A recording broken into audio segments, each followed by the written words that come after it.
ഞാൻ ആരാണെന്ന് തനിക്ക് അറിയില്ല. മര്യാദയ്ക്ക് എന്നെ എന്റെ സ്വന്തം ജാമ്യത്തിൽ ഇറക്കി വിടുന്നുണ്ടോ? ഇല്ലെങ്കിൽ വേണ്ട തന്റെ ആ തൊപ്പി ഞാൻ തെറിപ്പിക്കും. മിണ്ടാതെ കിടക്കട അവിടെ. എന്തോ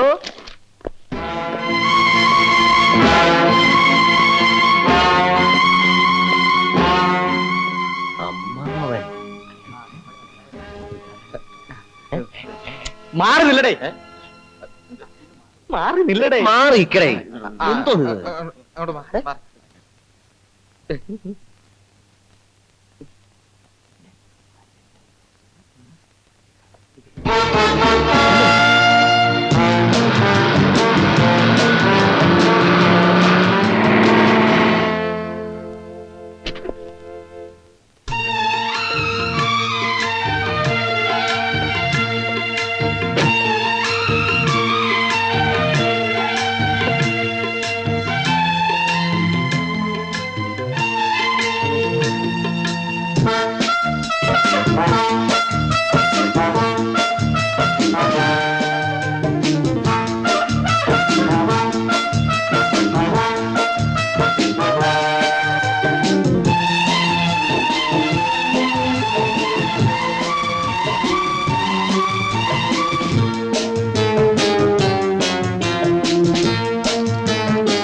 ഒരു പ്രശ്നമില്ല സാർ, പോകാം.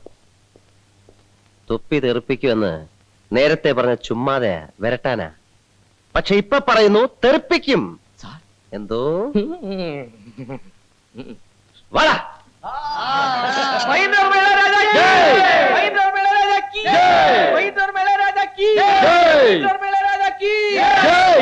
അമ്മച്ചി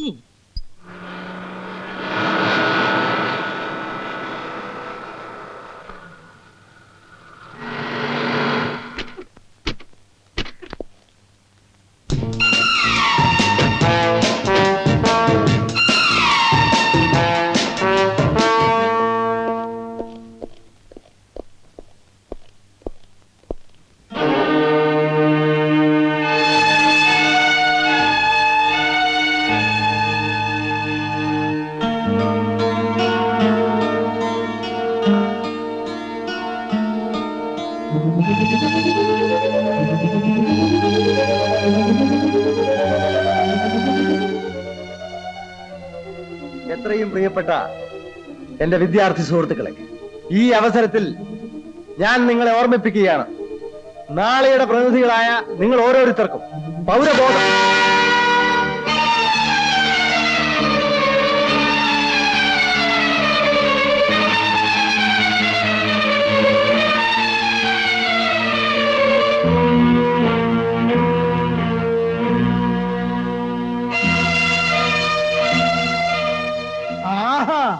അപ്പൊ അത് ശരി, ഇവനാണ് എറിഞ്ഞതല്ലേ? വേണ്ട വേണ്ട, വഴക്കൊന്നും പറയണ്ട. രാഷ്ട്രീയത്തിലിറങ്ങാൻ യോഗ്യതയുണ്ടെന്ന് പറഞ്ഞതപ്പോ കറക്റ്റാ. വാടോ, വാ, തന്നെ ഞാനൊന്ന് കാണട്ടെ.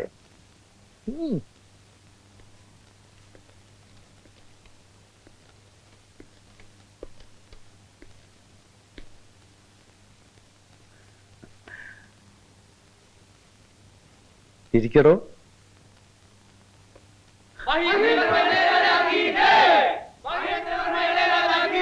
അതാരാ ഇയാൾക്ക് സിന്ദാബാദ് വിളിക്കുന്നു? അണികളാ.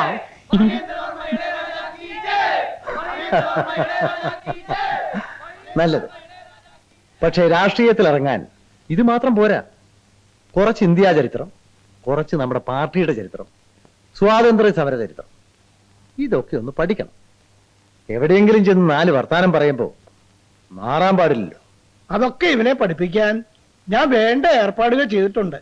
കുഞ്ഞുണ്ണിയാശാൻ പഴയ സ്വാതന്ത്ര്യ സമര സേനാനി, പെൻഷനും താമ്രപത്രം ഒക്കെ കിട്ടിയിട്ടുണ്ട്. അതുകൊണ്ട് കാര്യമായില്ല. അക്കാലത്ത് ജയിലിൽ കിടന്ന പിടിച്ചുപറിക്കാർക്കും പോക്കറ്റടിക്കാർക്കും ഒക്കെ താമ്രപത്രം കിട്ടിയിട്ടുണ്ട്. വിവരമുള്ളവരാണോ? അയ്യോ, കുഞ്ഞുണ്ണിയാശാൻ അത്രക്കാരനല്ല. ഉപ്പ് സത്യാഗ്രഹത്തിനൊക്കെ പോയിട്ടുണ്ട്. പാവം ഇപ്പൊ പത്നിയാ. പട്ടിണിക്കാരനാണെങ്കിൽ അയാൾ യഥാർത്ഥ സമരഭടനായിരിക്കും. പഴയ പോക്കറ്റടിക്കാരൊക്കെ രക്ഷപ്പെട്ടു പോയി. I am Nambiar, finance secretary. ആ, ഇരിക്കൂ. ഞാൻ അച്ഛനെ കണ്ടിരുന്നു. ആ, അച്ഛൻ തമ്പുരാൻ പറഞ്ഞു. സോറി മിസ്റ്റർ നമ്പ്യാർ, ഞാൻ മറ്റൊരാൾക്ക് വാക്ക് കൊടുത്തു പോയല്ലോ. ആർക്കാണ്? നിങ്ങൾ അറിയില്ല. ഇനിയും അവസരങ്ങൾ വരുമല്ലോ, അപ്പോൾ പരിഗണിക്കാം. ശരി, അപ്പോ ഞാൻ ഇറങ്ങട്ടെ. മിസ്റ്റർ നമ്പ്യാർ പിണങ്ങി പോവുകയല്ലോ. We are friends. ധനകാര്യവും ആഭ്യന്തരവും ഒരമ്മ മക്കളാണ്. അയ്യോ, അതെന്താ സാർ അങ്ങനെ പറയുന്നത്? സാറിനെ വിളിച്ചൊരു പാർട്ടി കൊടുക്കണമെന്ന് വീട്ടുകാരി ഇന്ന് രാവിലെ കൂടി പറഞ്ഞു. മറ്റു മന്ത്രിമാരെ ഒന്നും ഞാൻ വീട്ടിലേക്ക് ക്ഷണിക്കാറില്ല. സാറിനെ പോലെ അരിസ്റ്റോക്രസി ഉള്ള ഒരാളാകുമ്പോ. ഓക്കെ ഓക്കെ, സമയം പോലെ ഞാൻ വരാം. ശരി സാർ. സി മിസ്റ്റർ നമ്പ്യാർ, എന്നെ സാറെന്ന് വിളിക്കരുത്. യു കോൾ മീ തമ്പുരാൻ. ശരി തമ്പുരാൻ. Okay, you can go.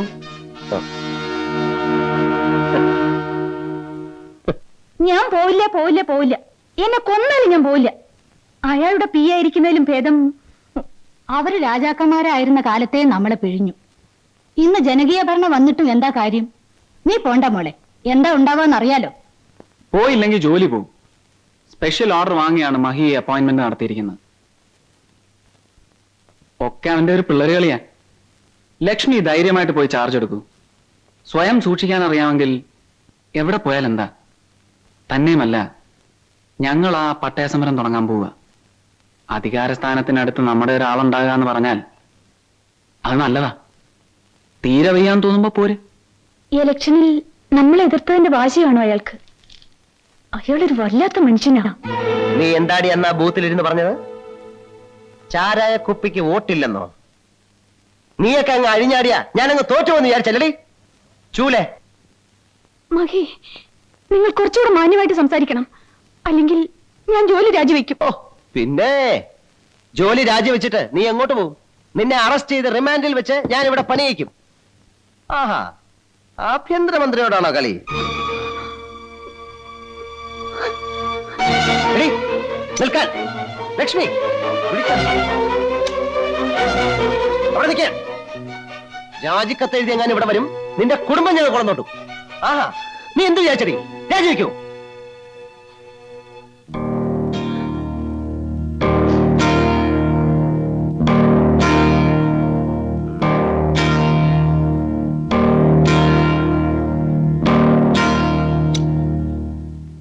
ആഭ്യന്തരമന്ത്രി മഹേന്ദ്രവർമ്മയും പി എ ലക്ഷ്മിയും തമ്മിൽ ഉടക്ക്.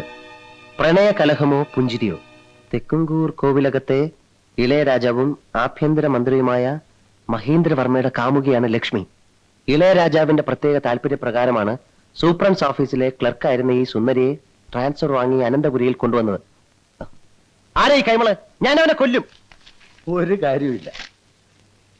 ഒരുത്തനെ കൊന്നാൽ 100 പേര് വേറെ ഉണ്ടാവും. സൂക്ഷിക്കേണ്ടത് നമ്മളാണ്. ഇങ്ങനെയുള്ള കാര്യങ്ങളിൽ താല്പര്യമുണ്ടെങ്കിൽ അതിന് വേറെ എന്തെല്ലാം മാർഗങ്ങളുണ്ട്. സ്വന്തം പി എ തന്നെ വേണമെന്നുണ്ടോ? ഛേ, ഇതങ്ങനെ ഒന്നുമല്ല സാർ. എന്താ ഞാൻ പറയേണ്ടത്? ആ, അതൊക്കെ പോട്ടെ. ഞാൻ വിളിപ്പിച്ചത് ഒരു പ്രത്യേക കാര്യം പറയാനാണ്. കൃഷ്ണഗിരിയിൽ കുറെ കുടിയേറ്റ കർഷകരും ആദിവാസികളും ചേർന്ന് സർക്കാർ വനം കയ്യേറിയിട്ടുണ്ട്. വർഷങ്ങളായി അവരവിടെ താമസിക്കുന്നു. പട്ടയം കൊടുക്കാമെന്ന് കഴിഞ്ഞ മിനിസ്ട്രിയിൽ ഞാൻ തന്നെ സമ്മതിച്ചതാണ്. പക്ഷേ ഇപ്പോഴൊരു നോർത്ത് ഇന്ത്യൻ കമ്പനിയുടെ ഓഫർ വന്നിരിക്കുന്നു. കുടിയേറ്റക്കാരെ കുടിയൊഴിപ്പിച്ചു കൊടുത്താൽ ഒരു തോട്ടം ഉണ്ടാക്കാനുള്ള പണം അവർ ഇൻവെസ്റ്റ് ചെയ്യും. റവന്യൂ മന്ത്രി നോട്ടീസ് അയച്ചിട്ടുണ്ട്. പക്ഷെ അതുകൊണ്ടൊന്നും കാര്യമില്ല. മര്യാദയ്ക്ക് പറഞ്ഞാൽ അവർ കുടിയൊഴിയില്ല. ഒരു പോലീസ് അറ്റാക്കിന് വേണ്ടി വരും. ഐ മീൻ ലാത്തിചാർജ്, വെടിവെപ്പ് എന്ന് വേണ്ട, ആകെ ഒരു ഭീകരാന്തരീക്ഷം സൃഷ്ടിച്ചെടുത്താലേ അവരൊഴിയൂ. ഇത്രയേറെ ആളുകളെ കുടിയൊഴിപ്പിക്കുക എന്ന് പറഞ്ഞാൽ അവരൊക്കെ എങ്ങോട്ട് പോകും? കിടപ്പാടം ഇല്ലാതാക്കുക എന്നൊക്കെ പറഞ്ഞാൽ അതൊക്കെ തെറ്റല്ലേ സാർ? ഒരു സാധാരണക്കാരന്റെ ദൃഷ്ടിയിൽ തെറ്റാണ്. നമ്മളൊക്കെ രാഷ്ട്രീയക്കാരാണ്. രാഷ്ട്രീയത്തിൽ തെറ്റും ശരിയും ഒന്നുമില്ല മഹേന്ദ്ര. ഈ പൊതുജനം എന്ന് പറയുന്നവന് രാഷ്ട്രീയത്തിൽ ഇൻവെസ്റ്റ്മെന്റിനെ കുറിച്ച് ഒന്നും അറിയില്ല. നാം ഇതുവരെ എത്താൻ ലക്ഷങ്ങളും കോടികളും ചെലവഴിച്ചിട്ടുണ്ട്. ഇതൊന്നും സർക്കാർ പണമല്ല, എന്റെ കുടുംബസ്വത്തല്ല, പാർട്ടി അണികളുടെ മെമ്പർഷിപ്പ് ചെയ്യുമല്ല, വൻകിടക്കാരിൽ നിന്നും വാങ്ങിയതാണ്. മഹിക്കറിയാമോ, കുടിയൊഴിപ്പിച്ച് തരാമെന്ന് പറഞ്ഞ് കഴിഞ്ഞ ഇലക്ഷനിൽ 75 ലക്ഷം രൂപ ആ ബോംബെ കമ്പനിക്കാരോട് വാങ്ങിക്കഴിഞ്ഞു. അവരോട് വിശ്വാസവഞ്ചന കാണിച്ചാൽ അടുത്ത ഇലക്ഷൻ വരുമ്പോൾ നമ്മൾ എവിടെ പോകും? തന്റെ ആദ്യത്തെ അസൈൻമെന്റ് ആണിത്. DIG ആന്റണിയാണ് ഇതിന് പറ്റിയ ആൾ. പങ്കെടുക്കുന്ന പോലീസുകാർക്ക് എന്തും ചെയ്യാനുള്ള മനോവീര്യം താൻ കൊടുക്കണം. ഒരു 2000 രൂപ വീതം ക്യാഷ് അവാർഡ് ഓഫർ ചെയ്തേക്കും. ക്യാഷ് അവാർഡ് കൊടുക്കാൻ ഫണ്ടില്ലല്ലോ സാർ. കൊടുക്കണമെന്ന് ആര് പറഞ്ഞു? ഓഫർ ചെയ്യണമെന്നല്ലേ പറഞ്ഞുള്ളൂ. അഭിമാനാർഹങ്ങളായ 6 മാസങ്ങൾ പിന്നിട്ടിരിക്കുകയാണ്. എന്റെ സഹമന്ത്രിമാരായ നിങ്ങളുടെ എല്ലാം അകൈനവമായ ആത്മാർത്ഥതയും പ്രയത്നവുമാണ് ഈ വിജയത്തിന് പിന്നിലുള്ളതെന്ന് നന്ദിപൂർവ്വം ഞാൻ സ്മരിക്കുന്നു.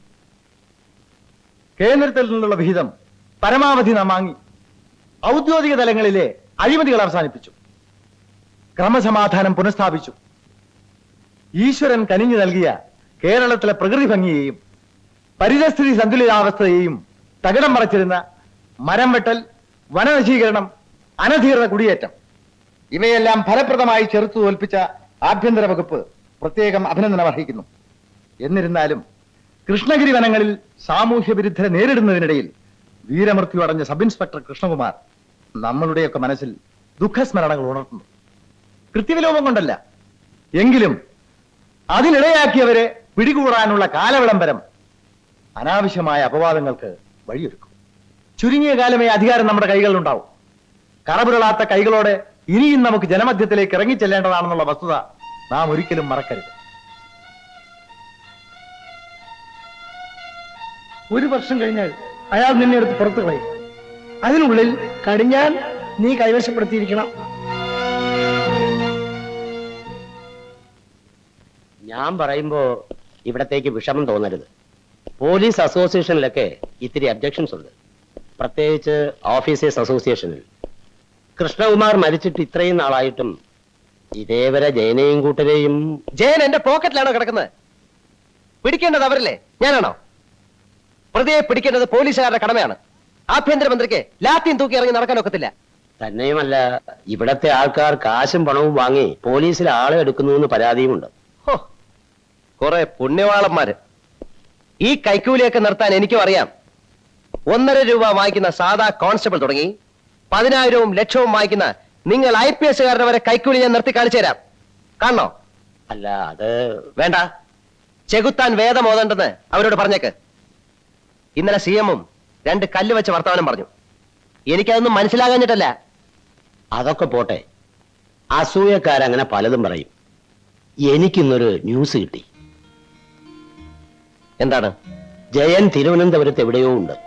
നമ്മുടെ മൂക്കിന് താഴെ തന്നെ ആവുമ്പോ ആരും സംശയിക്കില്ലല്ലോ. നേരോ നുണയോ എന്നറിയില്ല, വെറും ഒരു ന്യൂസാണ്. ഇവിടെ എവിടെയോ ഒരു ഒളി സങ്കേതത്തിൽ അയാളുണ്ട്. അയാൾക്കെതിരായുള്ള നമ്മുടെ നീക്കങ്ങളെല്ലാം കൃത്യസമയത്ത് അയാൾ അറിയുന്നുമുണ്ട്. അതായത് നമ്മുടെ ഇടയിൽ നിന്ന് തന്നെ വാർത്തകൾ ചോരുന്നു. റൂട്ട് ഏതാണെന്ന് മാത്രം പിടിയില്ല.